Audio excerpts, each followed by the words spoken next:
At this point of the investigation into how to construct a Smith chart, we have two sets of equations, each describing a family of circle.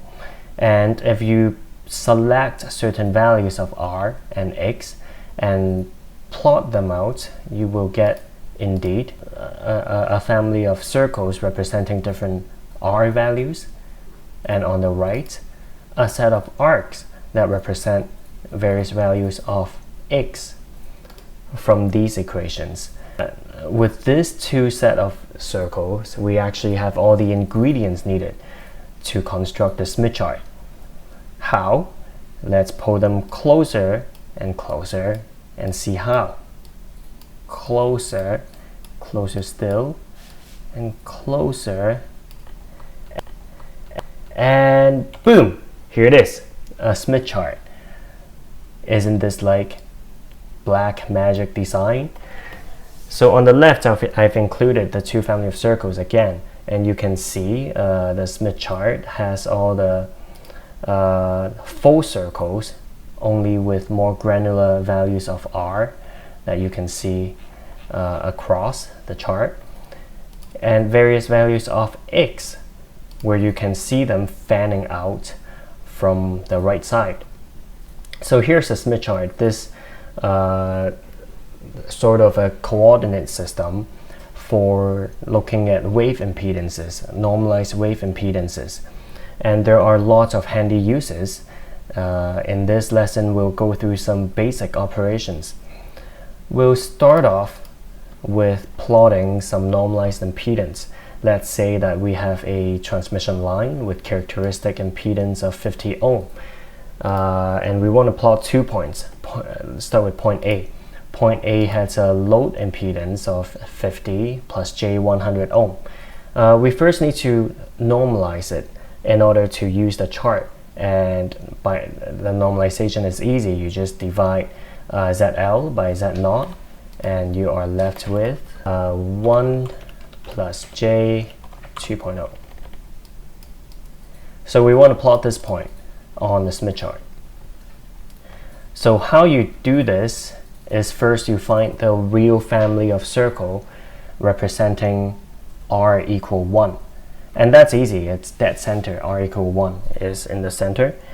And we need to find the x value, J 2.0.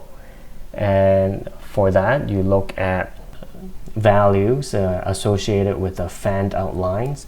And here's 2.0. I will zoom in more. So here we have the arc representing x equal 2.0 and the circle representing r equal 1.0, and we want to plot point A 1.0 plus J 2.0. We trace this circle, this real circle, out from the 1.0 circle. We keep tracing until we intersect with the arc that represents 2.0. And actually, the point where they intersect, just like the faith of two destined lines, is where we will plot point A. Simple enough. And let's move on to point B. Here we have a load impedance of 25 minus J50, which if you normalize it is 0.5 minus J1. So we start with identifying the real circle associated with that, and that's 0.5, as well as the imaginary arc that represent minus J1.0, which is here. By the way, the top half of the Smith chart represent the positive imaginary values, while the bottom half represent the negative ones.